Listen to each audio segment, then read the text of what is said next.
બ્રહ્મમુખ, જીવમુખ અને ગુરુમુખ, પરા, પક્ષંતિ, મજ્જમા અને વેખરી. એમાં પરાવાણી શ્રેષ્ઠ છે, એમ ગુરુમુખ વાણી છે ને એ શ્રેષ્ઠ છે. ગુરુમુખી કોને કહેવાય? કે જે સદગુરુના શરણે જે જતી સતી જાય પછી ત્યાં અમર શરીર લઈ એના શિષ્ય ઉતારે છે, ત્યાં એનું મૃત્યુ થાય છે અને પછી ગુરુના ઘરમાં એનો બીજો જન્મ થાય છે, જેને દ્વિજન્મ કહેવાય. એને ગુરુમુખી કહેવામાં આવે છે.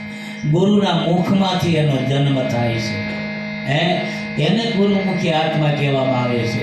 તો આવો શિષ્યનો અને ગુરુનો પ્રેમ હોય, એ ગુરુના શરણે જાય, પ્રેમ ધરીને કોઈ આવે તો મારો સદગુરુ એની બાણી ધરે. ગુરુના જેણે ગુણ ગાયા રે, કારજ એના એમ સરે, એના સર્વ કાર્ય સિદ્ધ થાય છે. શા માટે પ્રેમહંસ સાહેબ કહે છે કે પહેલા સદગુરુના શરણે જાતા તમારી ભીતર જે તત્વ પડ્યું છે એના સદગુરુ તમને દર્શન કરાવે છે.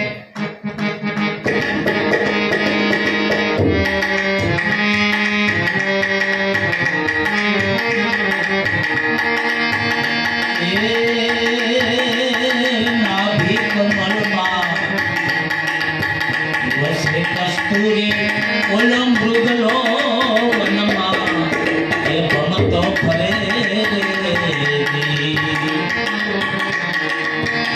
એ ભાઈ નાભી કમળમાં વસે કસ્તુરી ઓલો મૃગલો વનમાં ભમતો ફરે.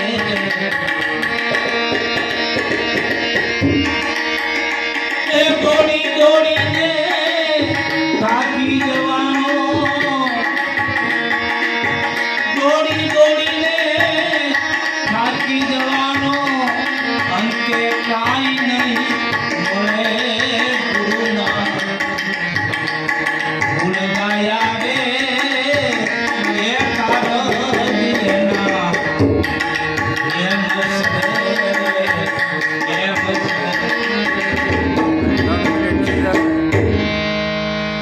પ્રેમહંસ સાહેબે દ્રષ્ટાંત આપ્યું છે કે તમે તમારી મેળાએ સાધના કરશો ને કાંઈ નહીં પામી શકો.